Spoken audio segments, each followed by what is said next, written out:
Dan sejak kecil kalau bisa anak-anak itu diajarkan. Ya, diajarkan. Karena seorang anak kalau sudah masuk umur mumayyiz, maka semua amalnya kalau sesuai syarat itu dapat pahala. Anak ini dapat pahala. Dan juga selain itu orang tuanya yang membimbing dia, walinya yang membimbing dia juga dapat pahala. Nah, maka penting bagi yang sudah punya putra-putri sudah mumayyiz. Tahu kan mumayyiz? Apa mumayyiz? Orang yang sudah bisa makan dengan sendiri, bisa minum dengan sendiri, bisa istinja dengan sendiri. Ya, kira-kira umur pira? 7 tahun? 6 tahun? Ya masing-masing beda-beda sebenarnya ya. Yang jelas kalau sudah mumayyiz dianjurkan ya. Dianjurkan untuk diajari. Dan kita sebagai orang tua itu kalau anak sudah umur 7 tahun maka harus kita suruh untuk belajar ya. Karena kalau tidak belajar bagaimana mau mereka beramal? Kita diminta 7 tahun untuk memerintahkan anak yang umur 7 tahun untuk sholat. Tapi kalau nggak belajar gimana caranya sholat ya hancur-hancuran. Ya ngarang dia sholatnya bagaimana caranya. Makanya harus disuruh belajar. Dan bahkan di sini wali daripada seorang anak itu fardu kifayah hukumnya bagi mereka untuk menyuruh anak ini untuk belajar. Artinya apa?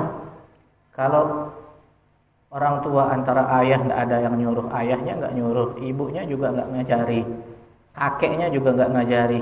Siapa yang ada di situ sebagai walinya? Nggak ada yang mengajari. Dibiarkan aja anak-anak main. Dibiarkan aja nonton TV, dibiarkan aja main handphone. Akhirnya sudah balik nggak ngerti, nggak tahu syarat-syarat sholat, nggak tahu syarat-syarat puasa.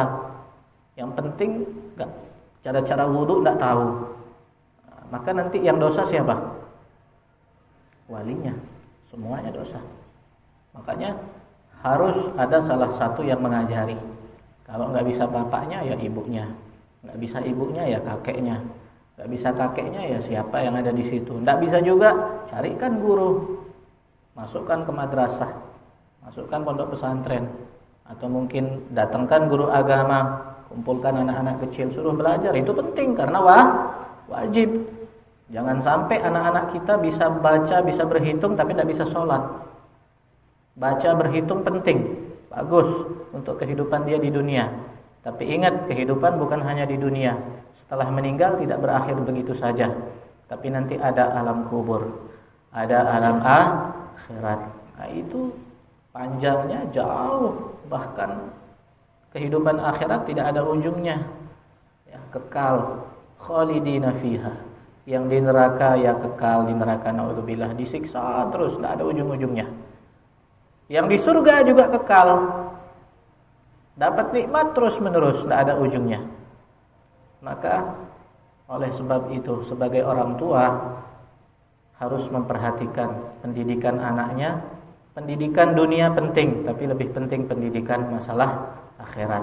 Ajarkan bagaimana caranya wudhu, ajarkan bagaimana caranya sholat. Yang sudah mumayyiz putra-putrinya ajarkan dari sekarang ya. Karena kalau nggak begitu nanti orang tua tanggung jawab.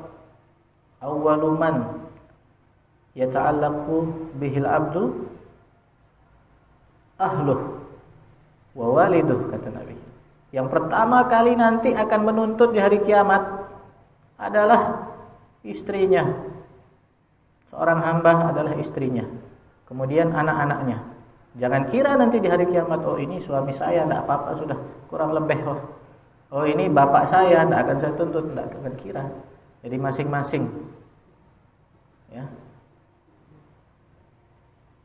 Likulli imri'in minhum sya'nun yughnih. Jadi masing-masing sudah, tidak ada ngurus ini itu nanti di hari kiamat, semuanya bahkan saling tuntut. Bahkan ada cerita seorang yang dikatakan di dunia dia ahli ibadah. Ibadahnya siang malam, malam dia sholat, ibadah, siangnya dia berpuasa, tapi di akhirat ketika mau masuk surga dia dicegat.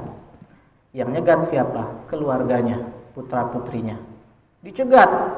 Kenapa? Karena putra-putrinya ada di neraka. dan dia putra-putrinya ini menuntut, dia mengadu kepada malaikat bahwasanya mengadu kepada Allah bahwasanya dia berada di neraka selama ini karena di dunia tidak pernah diajarkan oleh orang tuanya. Na'udzubillah, seperti ini. Makanya yang punya putra-putri kalau sudah mumayyiz, ajarkan bagaimana caranya wudu. Kenalkan siapa itu Allah Subhanahu wa taala, kenalkan siapa Rasulullah, kenalkan. Jangan taunya cuman kartun-kartun aja, ya. Pendek taunya cuman apalagi sampai sinetron, diajarkan nonton sinetron, diajarkan joget-joget, diajarkan yang aneh-aneh, jangan. Karena nanti kalau sudah si anak besar, dia bermaksiat karena sebab diajarkan oleh orang tuanya, ya jangan salahkan. Ya, jangan salahkan. Makanya ini penting, ya. Penting untuk memperhatikan pendidikan anak, itu penting.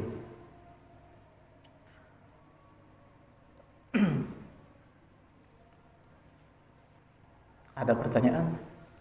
Insyaallah masalah rukun puasa ini kita bahas di lain waktu supaya paham betul, ya.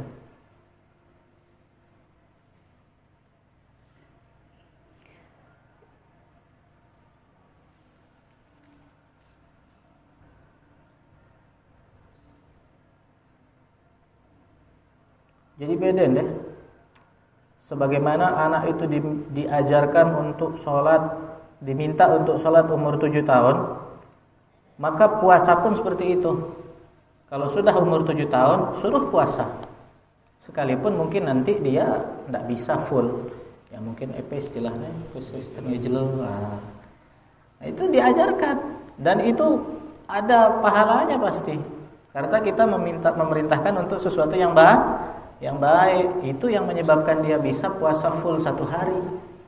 Ya, jangan kira itu tidak ada balasannya dari Allah Subhanahu wa taala, ada. Ajarkan puasa setengah hari. Mungkin selama seminggu dia latihan sampai jam 10 dulu. Besok tambah lagi sampai siang. Udah kuat sampai siang, ajarkan sampai sore. Kuat baru sampai full. Ya, ajarkan anak-anak. Nah, ini masih kesempatan yang umurnya 7 tahun, latihan. Bahkan banyak kita dapetin sekarang anak-anak puasa sunnah, kalah itu si tua-tua. Kanak becet, si rajin-rajin ngaji. Yang temukan mereka puasa sunnah, Senin Kemis mereka puasa, Masya Allah. Jadi bagus pendidikan dari orang tuanya seperti itu. Nah, ini yang diajarkan. Jangan diajarkan hal yang aneh-aneh, ajarkan, kenalkan dengan Allah Subhanahu wa taala. Jadi siapa yang menciptakan dari kecil itu kenalkan. Jangan dikenalkan Power Ranger aja. Ya, nanti mereka yakinnya yang paling kuat itu Power Ranger nanti. Kenalkan siapa yang paling kuat di alam semesta ini. Kan anak kecil begitu kan. Harus dengan cara berpikir mereka. Jadi kenalkan Allah Subhanahu wa taala. Ajarkan mereka mencintai Nabi, mencintai lagu-lagu qasidah, pujian-pujian kepada Nabi, salawat kepada Nabi. Dengan mereka bersolawat, dengan mereka berzikir, lantunkan lagu-lagu qasidah yang di situ ada pujian kepada Allah, ada pujian kepada Nabi, ada pahalanya. Kita yang ajarkan, orang tua yang ajarkan juga dapat pahala. Ini mudah-mudahan kita termasuk orang-orang yang diberikan hidayah oleh Allah Subhanahu wa taala, orang-orang yang mau untuk berubah, mau untuk berbenah, termasuk orang-orang yang mendapatkan ampunan maghfirah di sisi Allah Subhanahu wa taala, terutama di bulan Rajab. Ya Allah, kami memohon kepadamu untuk mendapatkan keberkahan di bulan Rajab dan nanti di bulan Sya'ban, dan sampaikanlah kami di bulan Ramadan. Allahumma barik lana fi Rajab Sya'ban wa balighna Ramadan. Allahumma barik lana fi Rajab Sya'ban balighna Ramadan. Allahumma barik lana fi Rajab Sya'ban balighna Ramadan wa fitna bisiyam wal qiyam. Allahumma sahhil umurana wastur ayubana tahhir qulubana aslih niyatana hamil halana hasanil hal. Allahumma inna na'udzubika min ilmin la yanfa', min qalbin la yakhsha', min nafsin la tashba', min amalin la yanfa', wa min ad'iyatin la yustajabu laha. Rabbana zalamna anfusana wa lam taghfir lana lanakunanna minal khasirin. Rabbana atina fid dunya hasanah wa fil akhirati hasanah wa qina adzabannar. Sallallahu ala sayyidina Muhammadin wa ala alihi wa sahbihi wasallam. Subhana rabbika rabbil izzati amma yasifun wa salamun alal mursalin. Alhamdulillahi rabbil alamin. Al-Fatihah.